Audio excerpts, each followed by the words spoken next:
Som aquí al matí de Catalunya Ràdio i és un plaer donar-li la benvinguda al bisbe emèrit de Sant Sebastià, Juan María Uriarte. Ell ha estat una persona que tota la vida l'ha dedicat a aplicar els principis cristians, a intentar que s'aconseguís el diàleg en un país que té, amb aquest miler de morts damunt la taula d'ETA, un procés que afortunadament fa 2 anys que va acabar amb la violència però que encara no ha culminat el procés de pau. El bisbe Uriarte acaba de publicar un llibre que avui es presentarà a les 7 del vespre a la sala d'actes del Col·legi de Periodistes, on hi assistirà Rosa Lluch, professora de la Universitat de Barcelona. Ella és filla d'Ernest Lluch, com saben, amb Antoni Batista, també professor de la Universitat Rovira i Virgili, on Uriarte parlarà de la reconciliació.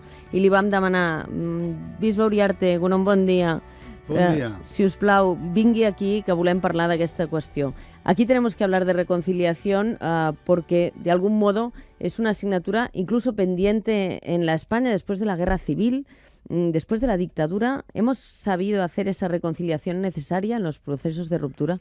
No hemos sabido ni siquiera concebirla en sus debidos términos, porque la reconciliación es mirada de una manera idealista por algunos, imposible en una sociedad, y por otros es mal vista, peyorativamente vista. Cuando la reconciliación es un proceso en el que tanto quienes han provocado la confrontación armada como quienes se han defendido respondiendo a ella, deponen una relación destructiva y asumen una relación constructiva. Pero esa es la cuestión, ¿no? ¿Cómo construir una relación constructiva?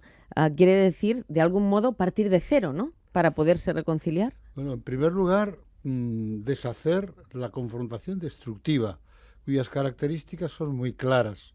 En primer lugar, en la confrontación destructiva, el adversario no es adversario, sino enemigo, y no es más que enemigo. En segundo lugar, la causa que se defiende es absoluta y, por consiguiente, en función de ella se puede hacer cualquier cosa.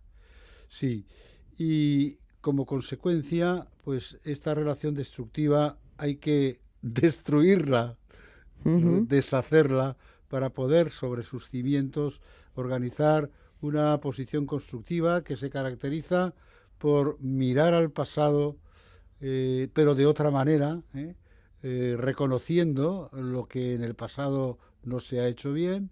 Por otra parte... Por ambas partes. Por parte del Estado, en este caso, sí, o por parte de la banda terrorista. En su debida proporción, por ambas partes. En su debida proporción, porque tampoco se trata de equiparar. No, sí, pero se trata de quizás sentarse a ser capaces de analizar esto y ceder unos y otros para acercar posiciones, sí, para que se pueda producir esa reconciliación. Ciertamente, entre el todo y la nada hay siempre una zona intermedia, a la cual, pues, desde posiciones radicales hay una dificultad especial para acceder a ella. Pero de esa manera se han arreglado en este mundo todos los contenciosos importantes. Y cuando no se han arreglado y se ha convertido aquello en una especie de lucha de carneros, al final han acabado pues arrancándose la tapa de los sesos. Estos días el bisbe Uriarte deia, sería necesario que, aunque fuera discretamente o indirectamente, existiera algún tipo de negociación o de sentada entre ETA y el gobierno español. Jorge Fernández Díaz dice, no hay nada que negociar, no vamos a hablar de nada y la dispersión de los presos no se va a acabar hasta que ETA se desarticule definitivamente.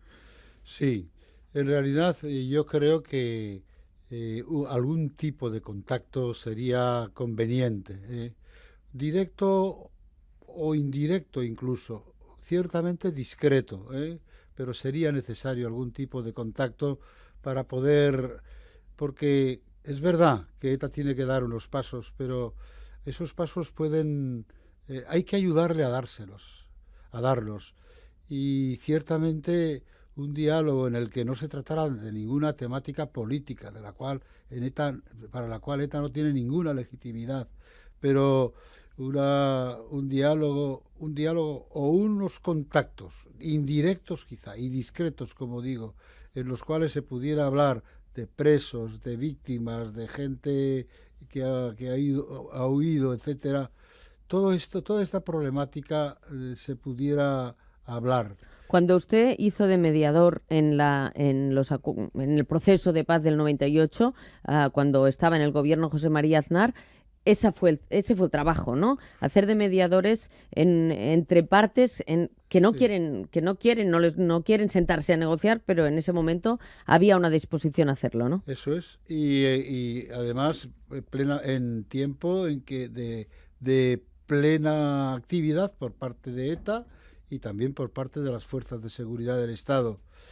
¿Por qué Eh, fallaron esas en negociaciones? primer ¿Porque ETA lugar, tiró demasiado de la cuerda? en primer lugar, yo no fui prácticamente mediador, sino intermediario, Intermediario. facilitador y desatascador en algunos momentos en los cuales pues el diálogo se atascaba, ¿eh? Sí. Yo creo que pues hubo por una parte un maximalismo impaciente, lo hubo también. Hubo también pues un inmovilismo excesivo, ¿eh?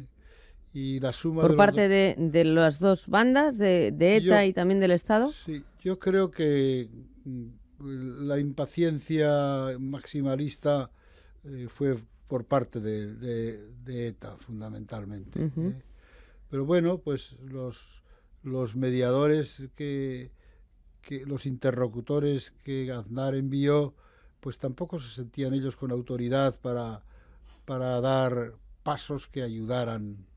Porque claro, había dos maneras Se veía claramente que de una vez no se podía llegar a la meta, ¿eh? Pero entonces la propuesta que yo hizo fui la de los pasos intermedios que cada parte podía dar para que un día se llegara a la meta. Juan María Olarte, sorprende ahora que 2 años después de que ha acabado la lucha armada, que ha acabado la violencia, esos pasos intermedios que usted señala no se den cuando hay un escenario que no es el que usted me dio en el 98, sino que es un escenario donde no hay muertes ahora, ¿no? Ciertamente, sorprende mucho, porque en muchas ocasiones se ha dicho que una vez cesada la violencia, pues había espacio para hablar de todo, ¿eh? Pero ese espacio para hablar de todo, pues hoy no se abre ese espacio, ¿eh? Y eso es realmente sorpresivo, ¿eh? Yo creo que se explica, sin embargo, ¿verdad? Se explica desde la posición de un gobierno que no solamente tiene que ventilárselas con la crisis económica, sino también con otros factores, como pueden ser pues una derecha del propio partido del PP, pues que no quiere realmente ninguna comunicación. Juntamente con eso, pues con algunas asociaciones de víctimas que han tomado mucho poderío eh, para influir en el PP. También por otros factores como pueden ser pues la FAES, un grupo mediático Ujú. importante y también UPyD que naturalmente está arañando votos. Ahí hablábamos hace un momento de que UPyD va a situar en las listas europeas a Pagazaurtundúa, que es una persona que está vinculada a la Fundación de las Víctimas del Terrorismo. Ese protagonismo de las víctimas del terrorismo en el proceso de paz, ¿ayuda, no ayuda? Es inevitable, pero deberían dar un paso atrás para que se pueda llegar a esa reconciliación con otro ánimo, porque el Sí, impulso emocional debe ser muy fuerte, ¿no? sí.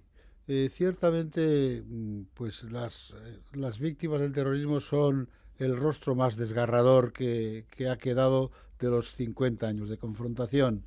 Y uno que no entendiera y que no sintonizara con su dolor, etcétera, creo que estaría fuera. Y además, todos los procesos que en el mundo han sido se caracterizan por haber dado a las víctimas, todos los procesos que han ido bien, por haber dado a las víctimas un papel real.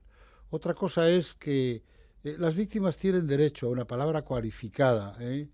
Pero las víctimas, como es normal, no son las que han de dictar ni la política penitenciaria ni siquiera las determinaciones de los jueces. Y entonces, algunas asociaciones de víctimas, pues creo que enardecidas en primer lugar por su propio dolor y en segundo lugar por la acogida que recibieron por parte del PP en la oposición, están jugando un papel que es preciso revisar. Esa presión es la que llevó a la doctrina Parot y luego el hecho que el Tribunal de Estrasburgo la haya tirado para atrás y ahora se están produciendo de un modo simultáneo la excarceración de muchos de los presos que ya habían cumplido, de acuerdo con las condenas antes de aplicar la doctrina Parot, la condena que les tocaba, ¿no? Que les tocaba en aquel momento. La actitud de la izquierda abertzale de no homenajear a nadie, de dejar que las cosas fluyan con naturalidad, que salgan esos presos de la prisión. Es doloroso para las víctimas, pero la vida debe continuar y esa reconciliación se basa también en la actitud de la izquierda abertzale respecto a esos presos, ¿no? Sí, en general la actitud de la izquierda abertzale ante los presos, según han ido saliendo de la cárcel, ha sido moderada, moderada y controlada en general. Ha podido haber algún episodio un poquito más llamativo, pero en general sí. Y yo creo que lo hacen, quiero pensar que lo hacen también porque quieren la paz, pero hay una estrategia. Ciertamente su misma legalización pues puede estar en entredicho si es que pasan determinadas rayas rojas y por consiguiente pues ellos han sido en este sentido han sabido mantener su prudencia por razones estratègiques, a mi entender. Juan Maria Uriarte va ser bisbe auxiliar de Bilbao del 76 al 91, després va estar a Zamara, després va tornar a Donosti. A Donosti ha estat bisbe des del 2000 fins al 2010 i ara n'és bisbe emèrit. Per tant, és una persona amb una llarguíssima experiencia al País Basc. Según su experiencia y su conocimiento, no solo de ese proceso, sino de los anteriores, ¿hay algo que le pueda hacer pensar a Uriarte que ese proceso de paz en el que estamos ahora está en peligro? No tanto como en peligro, pero yo creo que está en una situación de estancamiento y de un estancamiento y de deterioro también, de un cierto deterioro. Creo que las expectativas que ETA y la izquierda abertzale se hizo con el cese definitivo de la violencia no se han cumplido por ningún lado. Y esto ha creado un movimiento de reacción un tanto radical. Basta tener conferencias en determinados ámbitos del País Vasco para darse cuenta de que existe un malestar. Es decir, entre ellos, con razón o sin ella, existe esta idea. Nosotros hemos dado pasos, los otros no han dado ningún paso. Y esto, de alguna manera, ha agriado, ha deteriorado el clima. Pero eso puede hacer pensar que haya un sector, como apuntan algunos medios de comunicación españoles, algún sector más radical que piense volver a la violencia. Yo creo que no. Y las informaciones que pueda tener, que no son tampoco extraordinarias, no son revelaciones del Espíritu Santo. Las informaciones que yo pueda tener no hacen temer eso. A mí me parece que la violencia terrorista de ETA ha llegado a un punto de no retorno, pero eso no significa que la paz entera esté lograda. Todavía hay pasos importantes por parte de ETA, como son el desarme y después la disolución como organización armada, y también por parte del gobierno, que habría de modificar y mejorar su política penitenciaria, especialmente su política penitenciaria. ¿Se puede esperar que ETA dé esos pasos antes de que el Estado acerque los presos a Euskadi? Bueno, pues esa es una dificultad, pero tampoco es, yo no diría que fatalmente estamos abocados a que algún paso de estos se dé. Hay una relativa rumorología que no nace precisamente de Radio Macuto, sí, en virtud de la cual, pues, alguien habla de que antes de Navidad pudiera haber una sorpresa.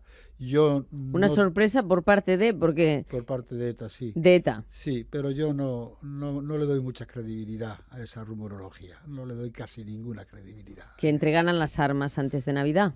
Sí, bueno, ETA hubiera entregado las armas por lo visto, pero el gobierno español se se opone a ello. Ujú. Y ciertamente la izquierda abertzale no quiere ni oír hablar de entregárselas al gobierno vasco. Sí, Quiere un a Jorge Fernández Díaz li hem de recordar en els nostres oients, ha dit que la dispersió de presos acabarà quan es dissolgui ETA, que el govern no ha negociat, ni negocia, ni negociarà, que o es dissol per les bones o per les dolentes i que ha de lliurar les armes al govern espanyol, que no volen mediadors internacionals, que la Guàrdia Civil i la policia ja comprovaran el desmantellament de les armes. Es esto, ¿no?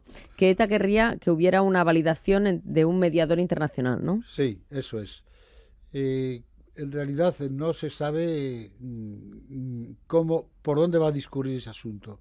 Lo que sí parece bastante claro es que las mediaciones internacionales en un momento determinado, ya hacia mayo, junio del año pasado, estaban bastante desanimadas porque no veían que por parte de ETA hubiera pasos importantes, disposición a dar inmediatamente pasos importantes, y por otra parte no conectaban en absoluto con el gobierno español, con lo cual se encontraban un poco en tierra de nadie. Uh-huh. Pero por lo que yo he podido colegir, estas mediaciones internacionales han reconsiderado su posición y tienen en este momento la intención de seguir actuando de la manera más discreta posible, lo cual me hace pensar que alguna expectativa albergan, ¿no?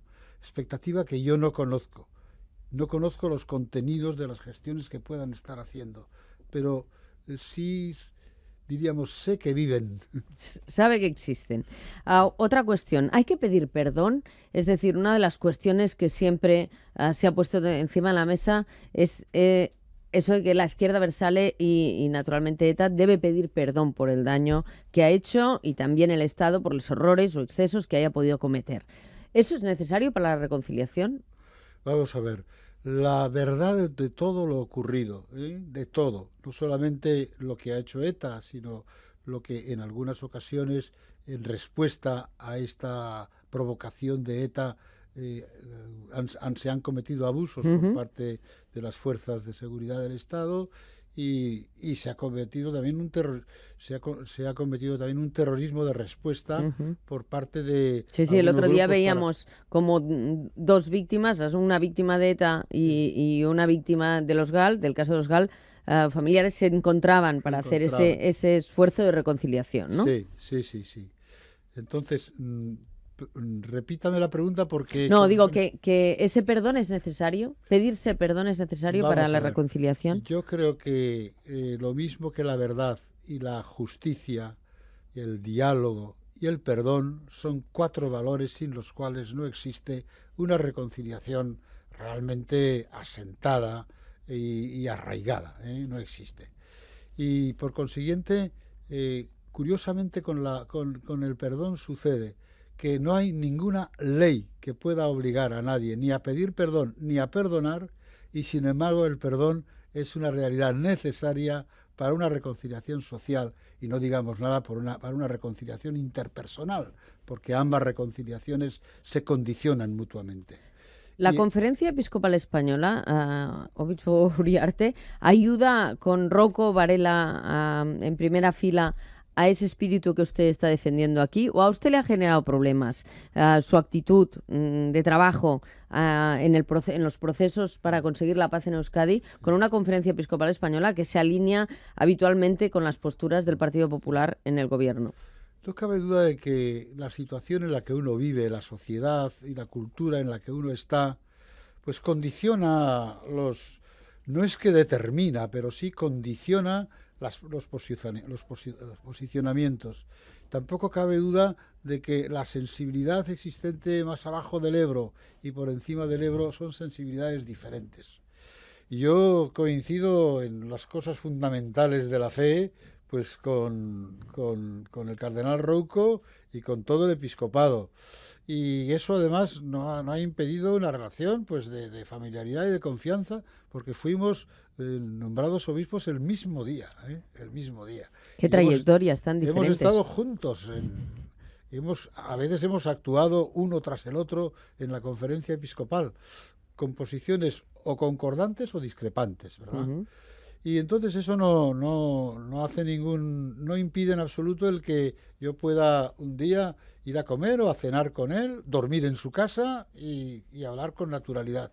Pero eso no significa que la sensibilidad de base que nos condiciona a unos y a otros haga que, con respecto a determinados problemas, esa sensibilidad nos dicte unos acentos diferentes de los otros. No, se lo digo porque como el Papa Francisco ahora parece que ha inaugurado una nueva etapa en el diálogo con la sociedad, mucho más directo, no quizá en el fondo con algunas cosas, pero sí en una actitud que parece ser que va a ser más próxima a la sensibilidad de la gente de la calle. Y lógicamente se espera que en marzo haya un cambio en la Conferencia Episcopal Española, Sí.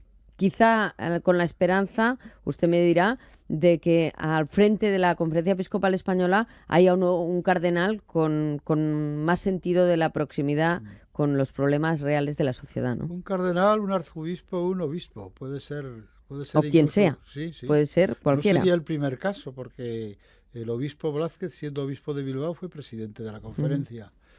Ciertamente que va a existir un cambio de ciclo, incluso por razones biológicas de edad, porque el cardenal Rouco ya hace 2 años que cumplió la edad reglamentaria para la jubilación y ciertamente pues está próximo a su relevo. Y al frente de la conferencia episcopal no podría renovar un nuevo trienio, con lo cual que haya un cambio de rostros es importante, pero más que el cambio de rostros, quizás que el espíritu se va a adaptar más al espíritu que nos marca con bastante claridad y con profundidad y con una capacidad persuasiva el Papa Francisco, ¿verdad? Y que nos hace respirar a muchos en la Iglesia e incluso fuera de la Iglesia. Cuando el Papa Francisco habla, lo que estamos viendo es que la sociedad escucha. Ahora recientemente ha hecho unas declaraciones diciendo que no piensen las mujeres que habrá cardenales, que eso sería como clericalizar a las mujeres, que hay que darles valor dentro de la Iglesia, pero que no hay que clericalizar, ¿no? Pero realmente se acerca al pensamiento de la gente. Y en cambio el otro día escuchábamos unas declaraciones de la Conferencia Episcopal sobre la consulta en Cataluña, que no podremos evitar que yo le pregunte sobre esta cuestión, diciendo que la consulta era inmoral. Meterse en cuestiones políticas cuando no se abordan los problemas sociales reales parece poco en la línea de lo que está marcando el Papa Francisco, ¿no? Bueno, yo respeto demasiado a Cataluña y además tengo una querencia espontánea por Cataluña que siempre la he tenido, hasta deportiva. ¿Es del Barça? Soy del Athletic. Del Athletic. Sí, pero después del Athletic está el Barça. Molt bé, molt bé. Sí. Entonces, ciertamente desde ahí no quisiera cometer la precipitación de hablar de temas que conozco muy desde el exterior, que desgraciadamente no puedo seguir con la hondura que se merecerían y por tanto no voy a decir aquí una palabra improvisada que sería verdaderamente frívola por mi parte. Por otra parte, yo respeto y aprecio al episcopado de Cataluña. Algunos de ellos son amigos míos. Yo creo que son ellos los que tienen que administrar sus palabras, sus silencios, sus gestos, etcétera, para intervenir o quedarse donde a ellos les parezca en todo este asunto. Pero a mí decir una palabra eclesial, aunque no sea obispo en ejercicio al frente de una diócesis, una palabra eclesial aquí en Cataluña me parecería meter la hoz en mies ajena, como diría Calasanz, el fundador de los Escolapios. Pero seguro, dígame pues lo que no diría. Seguro que no diría que una consulta puede ser inmoral. Hombre, realmente sería meterse... yo desde mí, no sé, respeto otras maneras de ver y de sentir y de pensar, y alguno puede sentirse en el deber de tener que decirlo eso. Yo respeto a mí no me saldría decirlo, a mí, pero yo soy yo y soy incluso una persona que hoy no pertenece ni siquiera al magisterio docente de la Iglesia. Soy una persona que tiene una cierta cualificación, que tiene un cierto crédito en algunos ámbitos, que tiene una cierta experiencia en esta temática, pero soy Juan María Uriarte Goirizelaya, obispo emérito. Així parla un home que, com poden veure, no únicament té una gran intel·ligència per dir el que vol dir i no dir el que no vol dir, sinó que és una persona amb una llarguíssima experiència, encara que parli de cierta experiencia. Y finalment, Juan María Uriarte, ¿podemos pensar que habrá un cambio de actitud en el Estado respecto a la negociación que le pide Cataluña, que es sentarse a hablar, cuando usted ha vivido en procesos mucho más complejos, como en el caso de ETA, esa dificultad? Es decir, cuando oímos a Mariano Rajoy decir, después de que se fije una pregunta y una consulta, no negociaremos, no nos sentaremos a hablar, no hablaremos de esta cuestión, ¿esta es una actitud para solucionar los problemas en general? Sí, yo no sé qué es lo que Rajoy hará o podrá hacer en esta línea. Lo que sí puedo decir es que con respecto a la evolución del proceso en el País Vasco, yo no espero que en el año y medio que queda de legislatura existan por parte del gobierno español movimientos de suficiente densidad como para ese pesado carro moverlo por el surco que tira hacia la pacificación plena. Sí, en este sentido, incluso a veces pienso que algunos en el País Vasco están pensando en que termine esta legislatura y con la expectativa de que pudiera existir, pues, en el futuro un cambio de gobierno que hiciera menos difícil porque siempre será, la tensión existirá siempre, con cualquier gobierno. Ahora, me parece que al fin y al cabo esta actitud no deja de tener su coeficiente de contingencia bastante elevado, ¿verdad? Pero pudiera ser que algunos grupos en el País Vasco esperaran las elecciones, cuyo resultado pues no está escrito en las estrellas, ¿verdad? El resultado. Juan María Uriarte, avui qui el vulgui escoltar més profunditat serà al Col·legi de Periodistes avui a les 7 de la tarda, al vespre, per presentar aquest dilluns 16 de desembre aquest llibre Reconciliació, i avui ha estat aquí al Matí de Catalunya Ràdio. Li volem agrair molt la seva habilitat discursiva per plantejar i abordar qüestions que ell ha tingut ocasió de contribuir a ajudar. Moltes gràcies, senyor Uriarte. Gracias a ti, Mónica. Que vaya muy bien. Te has portado muy bien, ¿eh? ¿Me he portado bien? Bueno, si no me excomunicarán, ¿no? Sí. Que vaya muy bien. Tú me puedes llamar cuando quieras, ¿eh? Gracias.